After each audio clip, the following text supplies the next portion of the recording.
What if your house could run without the grid? No power drops, no interruptions, no stress.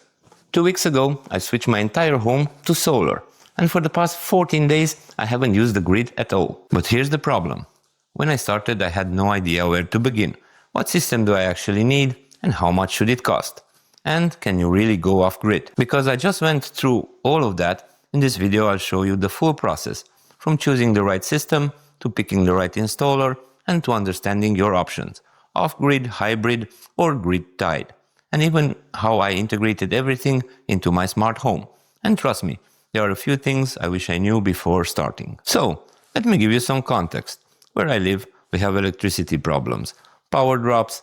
That's when I realized I don't want a backup power. I want independence. So I started small. I built a do-it-yourself solar system first. I actually made a full video about it, and I'll leave a link in the description.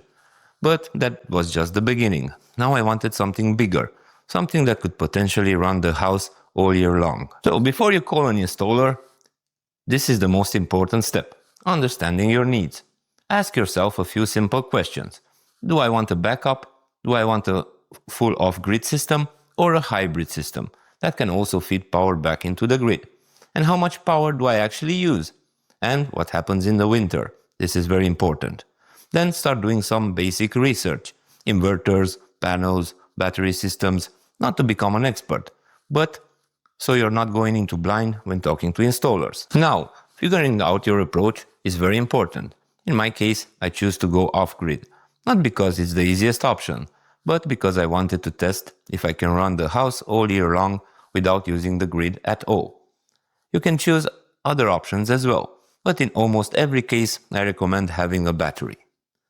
It doesn't have to be huge, but having a few hours or even a full day of backup during a power outage is a big advantage. So, let's simplify the three main options. 1. Off-grid. This means no grid at all. So during the day, you have solar power the house. At night, battery takes over. In this case, a large battery is essential. For example, I'm using a 32 kWh battery. That should cover most of the year, but in winter, production is lower, so I might need to expand later. So right now I'm testing with, I have 36 panels, 455 watts each, and a 15 kilowatt DA hybrid inverter, and 32 kilowatts per hour storage in battery. I'll go deeper into the specs later. The second option is the hybrid system.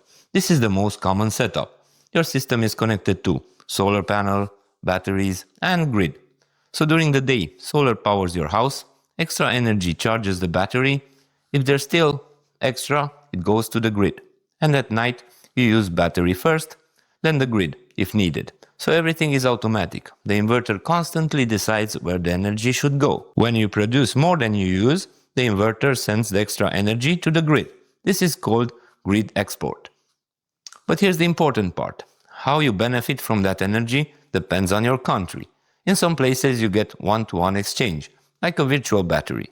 In others you sell energy, but at lower prices. And sometimes you get a fixed rate per kilowatt per hour. So exporting energy is the same everywhere, but the benefits are very different. Third option, this is grid-tied. That means no battery. This is the simplest setup. So during the day, you will only use solar, and you will send the extra energy to the grid. And at night, use the energy from the grid.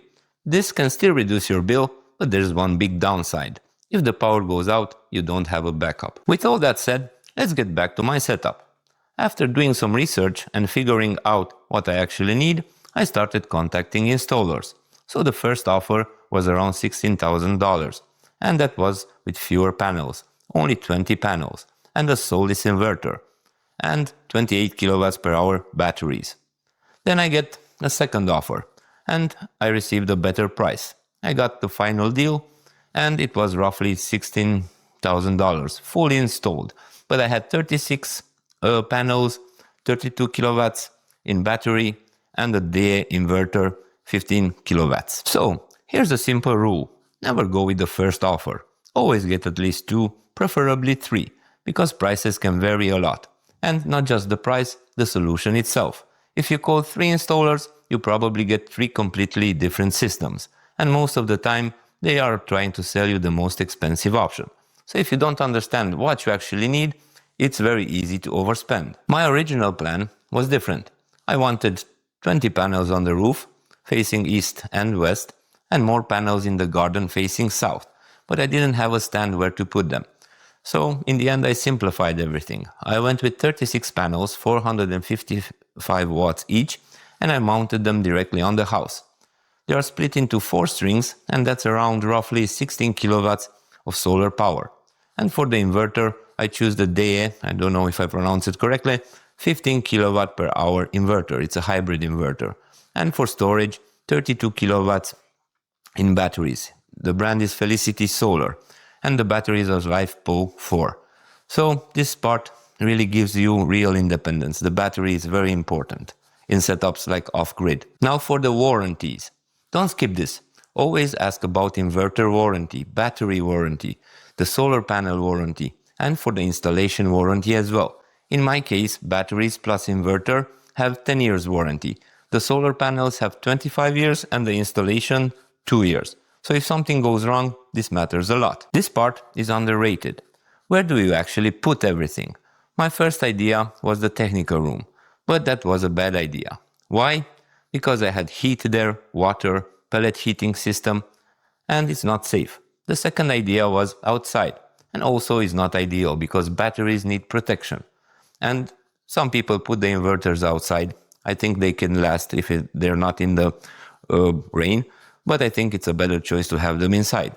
So final choice, I put them under the stairs. I have a small room there, which is perfect, but I had one big problem: no ventilation. So I drilled 2 large holes, installed air vents, and created airflow, in plus out, because inverters generate heat, and the heat is the enemy of the batteries. Then the installation day came. 4 people showed up. 3 were working on the roof installing and mounting rails and panels, and 1 was inside handling wiring, the inverter and the batteries. Those metal structures on the roof are called mounting rails or mounting system, and it took roughly 2 days in total for the whole setup. And mostly because the roof is steep and it's harder installation conditions. But overall, they did a very good job. Now, the interesting part. I decided to go fully off-grid, at least for testing, to see how this year goes. And honestly, for the last 2 weeks, I had no grid usage, everything runs perfectly, and 0 cost. But here's the reality. Winter will be the real test. Production drops, days are shorter, and that's where things get interesting. So I'm really curious to see how this system performs long term. And I'll definitely come back with an update when winter hits. Now let's move to the smart home part.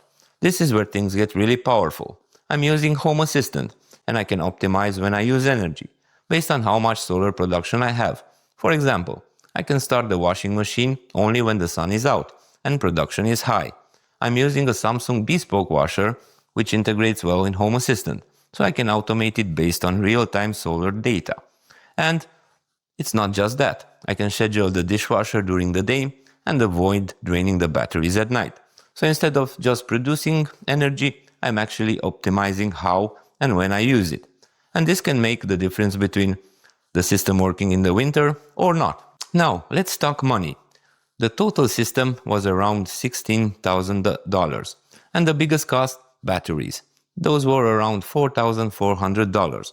And here's the key. If you don't want to go fully off-grid, you don't need a big battery.